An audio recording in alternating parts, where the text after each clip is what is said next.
27వ తేదీ జూలై నెల 2024 సంవత్సరము. ఈ ఉదయకాల ధ్యానము కొరకై పరిశుద్ధ గ్రంథముల నుండి మార్కు సువార్త 4వ అధ్యాయము 23వ వచనాన్ని చదువుకొందము. వినుటకు చెవులెవనికైనను ఉండిన ఎడల వాడు వినుగాక అనెను. దేవునికి స్తోత్రములు. ప్రభువునందు ప్రియమైన వారలారా, యేసుక్రీస్తు వారి పరిశుద్ధమైన శ్రేష్టమైన నామములో మీ అందరికీ ఉదయకాల శుభములు తెలియచేస్తూ ఉన్నాను. ప్రభు మిమ్ములను మీ కుటుంబములను ఆశీర్వదించునుగాక. ఆమెన్. మనము ఎంత బాగా వింటున్నామో అనే ఒక ప్రశ్న వేసుకుంటున్నప్పుడు దేవుని వాక్యము ద్వారా మనం జవాబు కలిగి ఉంటాము. యేసుక్రీస్తు ప్రభువారు తన పరిచర్యలో ఎన్నోసార్లు ఈ మాటను తెలియపరిచినట్లుగా లేఖనాలు మనకు జ్ఞాపకం చేస్తూ ఉన్నాయి. బాప్తిస్మమిచ్చి యోహాను గురించిన చెప్పిన సందర్భంలో కూడా వినుటకు చెవులు గలవాడు వినుగాక అని మాట్లాడినట్లు మనం చూస్తూ ఉంటాము. అది మత్తయి సువార్త 11వ అధ్యాయము. అలాగే విత్తువాని ఉపమానం చెప్తున్న విషయంలో కూడా ఆ ఉపమానాన్ని ముగిస్తున్నప్పుడు కూడా యేసయ్య ఇదే మాటను ఉచ్చరించారు మత్తయి సువార్త 13వ అధ్యాయంలో. ఆ రీతిగానే యుగ సమాప్తికి సంబంధించిన విషయాలను చెప్పే క్రమంలో కూడా యేసు ప్రభు ఈ మాటను తెలియచేశారు. ఆశ్చర్యకరంగా ప్రకటన గ్రంథంలోని 2వ అధ్యాయము మరియు 3వ అధ్యాయములో చెప్పబడిన 7 సంఘములను గూర్చినటువంటి సందేశములో ఎఫెసు సంఘమునకు, స్ముర్న సంఘమునకు, పెర్గము సంఘమునకు, తుయతైరా, సార్దీస్, ఫిలదెల్ఫియా, లౌదికియా సంఘములతో మాట్లాడినప్పుడు కూడా చివరిలో వినుటకు చెవులు గలవాడు వినుగాక అనే మాట ప్రభు ఉచ్చరించారు. ప్రియులరా, ఈ మాటను మనం జాగ్రత్తగా గమనించినప్పుడు ఇందులో ఉన్న సత్యాన్ని తెలుసుకుంటే మనకు అర్థమవుతుంది ఏమిటంటే, వినుటకు చెవులెవనికైనాను ఉండిన ఎడల వాడు వినాలి. ఎందుకంటే ఆ వినే మాట లేక చెప్పబడుతున్న మాటలు చాలా ప్రాముఖ్యమైనవి. శ్రద్ధ కలిగి వినాలి అనే విషయాన్ని జ్ఞాపకం చేస్తూ ఉన్నారు. ఈ చదువుకున్న మార్కు సువార్త 4వ అధ్యాయము 23-24 వచనాల్లో వినుటకు చెవులు ఎవరికైనాను ఉండిన ఎడల వాడు వినుగాక. మరియు ప్రభు అన్నారు, మీరేం వినుచున్నారో జాగ్రత్తగా చూచుకొనుడి. అంటే వినే విషయము చాలా గొప్పది కనుక శ్రద్ధగా వినాలి అనే ఆలోచన ప్రభు మనకు తెలియచేస్తూ ఉన్నారు. హెబ్రీయులకు రాసిన పత్రిక 5వ అధ్యాయంలో వినే విషయంలో కొంతమంది మందులుగా ఉంటున్నారు అని వ్రాయబడింది. అంటే వినడాన్ని అంత ఆసక్తిగా పట్టించుకోకుండా వింటున్నటువంటి వారు, ఏం వింటున్నామో తెలియకుండానే వినడానికి చెవులు అప్పగించేటువంటి వారు, వినే విషయంలో మందత్వాన్ని కలిగిన వారుగా పరిశుద్ధ గ్రంథం మనకు బోధిస్తూ ఉంది. యెషయా ప్రవక్త కూడా చెప్పారు, వారి చెవులు వినుటకు మందములై ఉన్నవి అని చెప్పి. కాబట్టి ప్రియులారా, మనము వినే విషయంలో మందులుగా ఉండకుండా చాలా చురుకుగా ఉండాలి అనే విషయాన్ని జ్ఞాపకం చేసుకోవాలి. పౌలు గారు తిమోతికి వ్రాస్తున్న 2వ పత్రిక 4వ అధ్యాయంలో ఈ కడవరి దినాల్లో కొంతమంది దురద చెవులు కలిగిన వారై ఉంటారు. వారికి ఇష్టమైన బోధకులను కూడా ఏర్పాటు చేసుకుంటారు అని ప్రభు పౌలు గారి ద్వారా హెచ్చరించారు. కాబట్టి మనకు అనుకూలమైన మాటలు వినడానికి మనం అలవాటు పడకూడదు. వినే విషయంలో మందులుగాను ఉండకూడదు. ప్రభు చెప్పినట్లుగా లూకాసు వార్త 8వ అధ్యాయంలో మంచి మనస్సుతో దేవుని మాట వినాలి అని బోధించబడుతూ ఉంది. అనగా సిద్ధమైన మనస్సుతో ఎప్పుడైతే దేవుని మాటలు వింటామో ఖచ్చితంగా ఆ మాటలు మనకు మేలు చేస్తాయి. కాబట్టి దేవుని వాక్యాన్ని వినే విషయంలో, ప్రభు స్వరాన్ని వినే విషయంలో మనం ఎంత బాగా వింటున్నాము అనేది తప్పనిసరిగా ప్రశ్నించుకొనవలసిన వారమై ఉంటున్నాము. ప్రియులారా, వినుట వలన మనకు లభించే గొప్ప ఆశీర్వాదాలలో కొన్నిటిని ఈ ఉదయకాలము మనం చూస్తాము. అది మత్తయి సువార్త 13వ అధ్యాయము 16-17 వచనాలు. అయితే మీ కన్నులు చూచుచున్నవి గనుక అవి ధన్యములైనవి, మీ చెవులు వినుచున్నవి గనుక అవి ధన్యములైనవి. అనేక ప్రవక్తలను నీతిమంతులను మీరు చూచి వాటిని చూడగోరియు చూడకపోయిరి, మీరు విను వాటిని వినగోరియు వినకపోయిరని మీతో నిశ్చయముగా చెప్పుచున్నాను. ప్రియులారా, ఇక్కడ ప్రభు మాట్లాడుతూ ఉన్నారు, వినే చెవి ధన్యకరమైనది. ధన్యత అనేది ఒక ఆశీర్వాదాన్ని పరిగణిస్తూ లేక సూచిస్తూ మాట్లాడుతున్నటువంటి ఒక మంచి మాట. వినడం ద్వారా మనం ఆశీర్వదించబడుతూ ఉంటాము.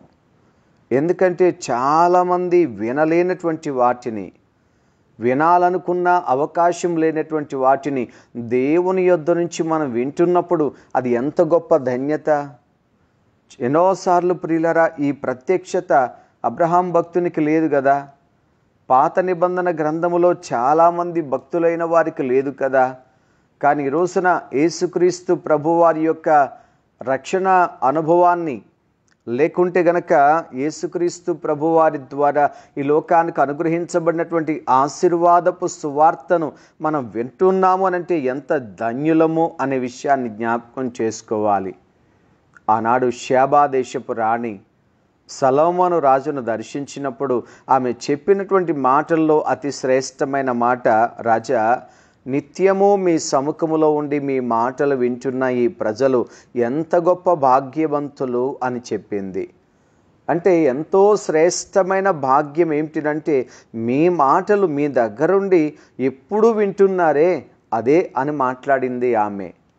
మరి జ్ఞానము చేత నింపబడిన సొలొమోను మాట్లాడిన మాటలు, ఒక రాజు మాట్లాడుతున్న మాటలు, ఒక మనుష్యుడు మాట్లాడుతున్న మాటలు వింటున్న ప్రజలే ధన్యులైతే, మరి దేవుడే మాట్లాడుతున్న మాటలు వింటున్నటువంటి ప్రజలు మరి ఇంకెంత ధన్యులో ఒకసారి ఆలోచన చేసుకుందాం ప్రియులారా. కనుక వినే చెవి కలిగి ఉండడము ధన్యతే. అది కూడా దేవుని మాట వినడం ఎంతో గొప్ప ధన్యత. కనుక ప్రభు మాటలు వినుట ద్వారా మనం ఆశీర్వదించబడుతున్నామో ఆ ఆశీర్వాదాలను పోగొట్టుకోకూడదు ప్రియులారా. చాలా జాగ్రత్తగా దేవుని వాక్యాన్ని, ప్రభు మాటలను వినడము అనేది నేర్చుకోవాలి. ఎంత చక్కగా నేర్చుకుంటామో అంతగా మనం ఆశీర్వదించబడతాము. పరిశుద్ధ గ్రంథములో ఏ లోపము లేకుండా తాను జీవించిన కాలమంతయు కూడా దేవునికి ఇష్టునిగాను, దేవుని చిత్తాన్ని నెరవేర్చిన వానిగాను, దేశానికి ఆశీర్వాదకరంగాను జీవించిన వ్యక్తి సమూయేలు భక్తుని జీవితము. సమూయేలు ఒక ప్రవక్తగా పరిచర్య చేశారు, సమూయేలు ఒక యాజకునిగా పరిచర్య చేశారు, సమూయేలు ఒక న్యాయాధిపతిగా కూడా పరిచర్య చేశారు. ప్రభు ఒకే వ్యక్తి జీవితంలో ఈ 3 బాధ్యతలు అనుగ్రహించటము అనేది ఎంత ఆశ్చర్యకరమో. కానీ ప్రభు నమ్మినప్పుడు ఆయన తన బాధ్యతలు అప్పగిస్తూ ఉంటారు. ఒక దేశానికి దీవెనకరంగా సమూయేలు ఉన్నాడు. కారణం ఏమిటంటే ఆయన చిన్నప్పుడే దేవాలయంలో నేర్చుకున్నాడు, మీ దాసుడు ఆలకించుచున్నాడు, సెలవిమ్ము దేవా అని చెప్పి. కాబట్టి ప్రియులారా, ఎంత ఎక్కువగా మనము దేవుని మాట వినడానికి ఇష్టపడతామో అంతగా మనము ఆశీర్వదించబడతాము, అనేకులకు ఆశీర్వాదకరంగా ఉంటాము అనే విషయాన్ని మర్చిపోవద్దు.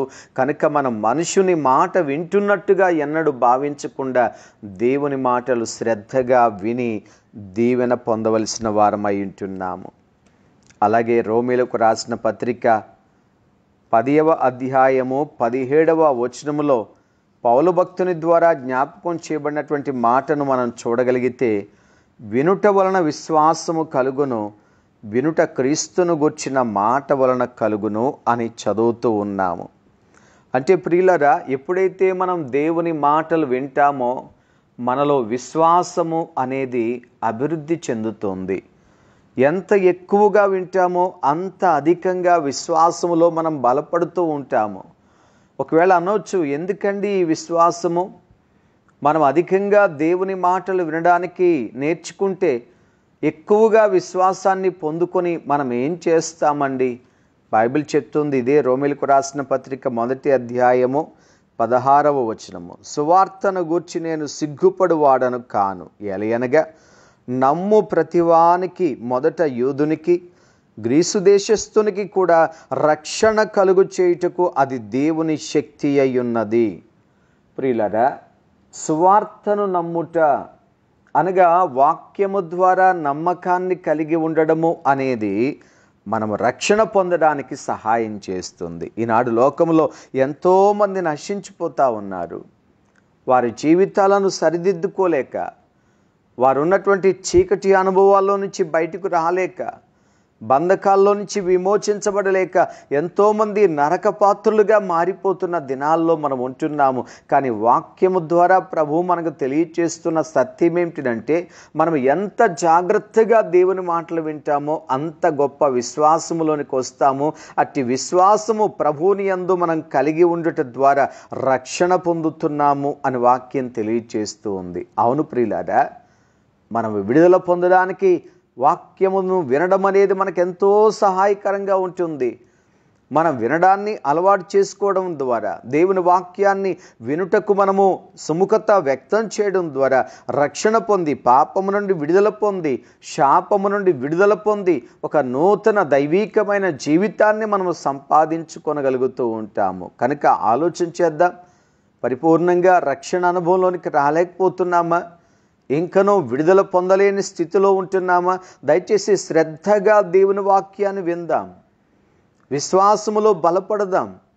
యేసుక్రీస్తు ప్రభు నా పాపముల కొరకే సిలువ వేయబడి ఉన్నారు, నన్ను విమోచించడానికి ఆయన యవన రక్తాన్ని చిందించి ఉన్నారు. కనుక క్రీస్తు రక్తము చేత నేను కడగబడినప్పుడు పవిత్రపరచబడతాను, రక్షణ పొందుతాను, విమోచించబడతాను అనేటువంటి నమ్మకం మనకెంతగానో సహాయం చేస్తూ ఉంటుంది. కాబట్టి స్నేహితులారా, మనము శ్రద్ధగా వినడము అనేది మన జీవితాన్ని మనము రక్షణలోనికి తీసుకుని వెళ్ళడానికి ప్రభు మనకు సహాయం చేస్తూ ఉంటారు. అలాగే లూకా సువార్త 8వ అధ్యాయము ప్రియులారా 15వ వచనములో, మంచి నేల నుండి విత్తనము పోలిన వారెవరనగా యోగ్యమైన మంచి మనసుతో వాక్యము విని దాన్ని అవలంబించి ఓపికతో ఫలించువారు. ఇక్కడ మరొక మాట ప్రభు తెలియచేస్తున్నారు. ఎవరైతే ఓపికతో వింటారో, ఎవరైతే శ్రద్ధగా వింటారో, సిద్ధపడిన మనస్సు కలిగి దేవుని మాటలు వింటారో వారు ఫలిస్తారు అని వ్రాయబడింది. అంటే ఫలభరితమైన జీవితాన్ని జీవించుటకు వినుట అనేది చాలా ప్రాముఖ్యమైనది. ఎవరైతే శ్రద్ధగా దేవుని వాక్యం వింటారో వారు చక్కగా ఫలిస్తారు. వారి జీవితము నిరుపయోగంగా ఉండదు, నిష్ఫలముతో నిండి ఉండదు, నిష్ప్రయోజకులుగా ఉండరు, చాలా చక్కగా దీవించబడతారు. ప్రియులారా, దేవుని వాక్యం చెప్తుంది, ఫలాలు లేని చెట్టు నరకబడుతుంది అని చెప్పి. కానీ ఫలించే చెట్టు మరి ఎక్కువగా ఫలించడానికి దేవుడు సహాయం చేస్తారు అని వ్రాయబడింది. కనుక స్నేహితులారా, ఈ ఉదయకాలం మనం ఎలా వింటున్నాము అనేది ఒకసారి పరీక్షించుకుందాం. పదే పదే ప్రభు వినుటకు చెవులు గలవాడు వినుగాక అని చెప్పుట వెనక ఉన్న ఆంతర్యాన్ని కూడా మనం గ్రహించుదాం. వింటే ఆశీర్వదించబడతాము. వింటే గనక రక్షణ అనుభవంలో ఎంతగానో దీవెన పొందుతాము.